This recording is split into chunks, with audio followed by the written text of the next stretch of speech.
A woman was near death from a kind of cancer. There was a drug that the doctors thought might save her. It was a form of radium that the druggist in the same town had recently discovered. The drug was expensive to make, but the druggist was charging 10 times what the drug cost him to make. The sick woman's husband, Heinz, went to everyone he knew to borrow the money and tried every legal means, but he could only get together about $2,000, which is half of what it cost. He told the druggist that his wife was dying and asked him to sell it cheaper or let him pay later. But the druggist said, "No, I discovered the drug and I'm going to make money from it." So having tried every legal means, Heinz gets desperate and considers breaking into the man's store to steal the drug for his wife.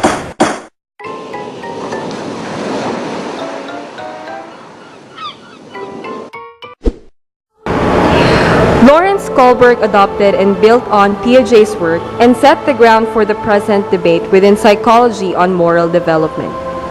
Like Piaget, he believed that children form ways of thinking through their experiences, which include understanding of moral concepts such as justice, rights, equality, and human welfare.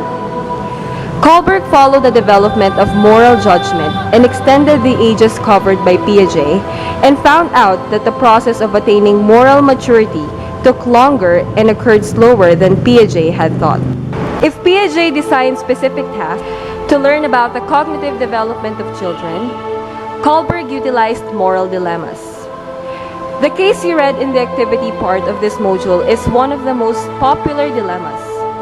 Like Piaget, he presented these dilemmas to the individuals in his research and asked for their responses. He did not aim to judge whether the responses were right or wrong. He was interested in analyzing the moral reasoning behind the responses. From his research, Kohlberg identified 6 stages of moral reasoning ground into 3 major levels. Each level represents a significant change in the social moral reasoning or perspective of the person. Level 1. Pre-conventional level. Moral reasoning is based on the consequences or result of the act, not on the whether the act itself is good or bad. Stage 1.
cannot be learned at all until there is a shift in the CPD.